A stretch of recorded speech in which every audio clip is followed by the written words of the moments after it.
Hello viewers, আমি প্রিয়াঙ্কা। তোমরা দেখছো প্রিয়াঙ্কা সরকার ভ্লগস। আজ অন্য দিনের মতনও সুন্দর একটি রেসিপি নিয়ে তোমাদের সামনে হাজির হয়েছি। আমার এখানে আছে মাছ।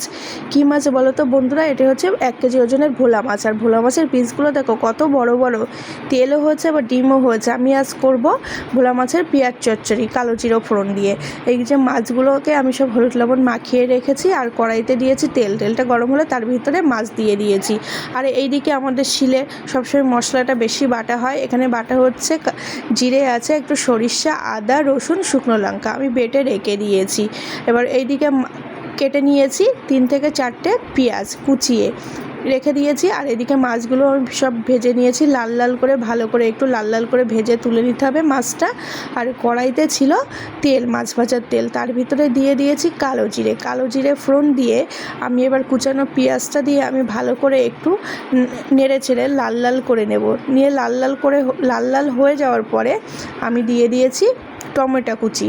টমেটোটা দিয়েও আমি একটু নেড়ে ছেড়ে তার ভিতরে অ্যাড করে দেব সে হাতে বেটে রাখা মশলাটা দিয়েও আমি একটু নেড়ে চেড়ে নেব।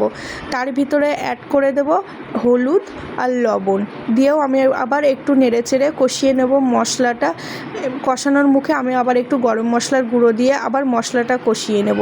ভালো করে মশলাটা কষিয়ে নিতে হবে। আর মশলা থেকে তেল ছেড়ে দিলে তখন বুঝতেই হবে মশলাটা আমার রেডি হয়ে গেছে। এই যে মশলা থেকে তেল ছেড়ে দিয়েছে, রেডি হয়ে গেছে আমার মশলা কষানো।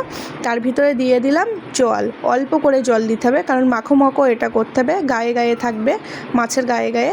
এই যে দিয়ে আমি ঢাকা দিয়ে দিয়েছি, কিছু সময় ঝোলটা ফুটছে। তার ভিতরে দিয়ে দিলাম মাছ, এই ভেজে রাখা মাছগুলো দিয়ে আমি আবার কিছু সময় ঢেকে দেব যাতে মাছটা সিদ্ধ হয়ে যাক। আর একটু ধনেপাতা ছড়িয়ে দিয়েছি। দেখতে কিন্তু খুব সুন্দর লাগছে বন্ধুরা এই ভোলা মাছের পেঁয়াজ চচ্চড়ি। তোমরাও বাড়িতে একটু এইভাবে বানিয়ে খেয়েও, সুন্দর লাগে খেতে, দারুণ। আর এটা মাখো করেই রান্না করতে হবে। এই যে আমার রেডি হয়ে গেছে ভোলা মাছের পেঁয়াজ চচ্চড়ি, আমি নামিয়েও নিয়েছি। আর দেখতে কিন্তু খুব সুন্দর লাগছে। তোমরাও বাড়িতে এইভাবে একটু বানিয়ে খেও। তাহলে বন্ধুরা আমার চ্যানেলটিকে লাইক, কমেন্ট, সাবস্ক্রাইব করে পাশে থেকে